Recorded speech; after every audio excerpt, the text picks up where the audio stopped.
వాసులకు వాతావరణ శాఖ కీలక హెచ్చరికలు జారీ చేసింది. రాష్ట్రంలో రాబోయే 2 రోజుల పాటు భారీ వర్షాలు కురిసే అవకాశం ఉందని పేర్కొంది. రాష్ట్రంలోని తూర్పు గోదావరి, పశ్చిమ గోదావరి, ఏలూరు, తిరుపతి జిల్లాలో పిడుగులతో కూడిన వర్షాలు కురిసే అవకాశం ఉందని తెలిపింది. అలాగే అల్లూరి, కాకినాడ, కోనసీమ, చిత్తూరు జిల్లాలో కూడా పిడుగులతో కూడిన తేలికపాటి వర్షాలు పడే అవకాశం ఉందని హెచ్చరించింది.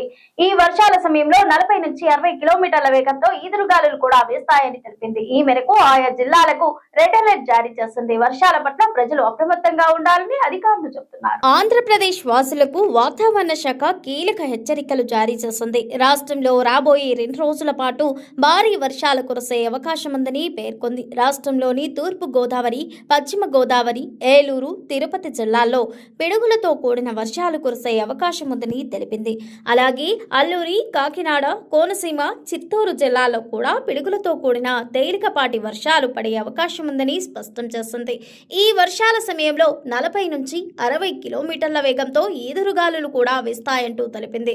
ఈ మేరకు ఆయా జిల్లాలకు రెడ్ అలర్ట్ జారీ చేసింది. వర్షాల పట్ల ప్రజలు అప్రమత్తంగా ఉండాలని అధికారులు చెబుతున్నారు.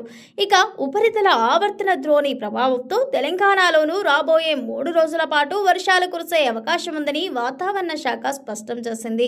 ఈ రోజు, రేపు, ఎల్లుండి రాష్ట్రంలో తేలికపాటి నుండి మోస్తారు వర్షాలు అక్కడక్కడ కురుస్తాయని తెలిపింది. అలాగే రానున్న 3 రోజుల్లో గరిష్ట ఉష్ణోగ్రతలు ఇంచుమించు ఇదే స్థాయిలో కొనసాగుతాయని అధికారులు చెబుతున్నారు. అయితే వర్షాల సమయంలో కొన్ని జిల్లాల్లో ఉరుములు, మెరుపులతో కూడిన వర్షాలతో పాటు 30 నుండి 40 కిలోమీటర్ల వేగంతో ఈదురుగాలులు కూడా వీచే అవకాశం ఉందని అధికారులు చెబుతున్నారు. ఇదిలా ఉండగా అటు తెలంగాణలోనూ ఒక్కసారిగా వాతావరణం మారిపోయింది. భద్రాద్రి, కొత్తగూడెం జిల్లాల్లోని పల్వంచ, బుర్గంపాడు, భద్రాచలంలో ఉన్నట్టుండి ఈదురుగాలులతో కూడిన భారీ వర్షం కురిసింది. ఉక్కపోతతో ప్రజలు ఉక్కిరిబిక్కిరి కాగా వర్షం పడటంతో ఒక్కసారిగా వాతావరణం చల్లబడింది.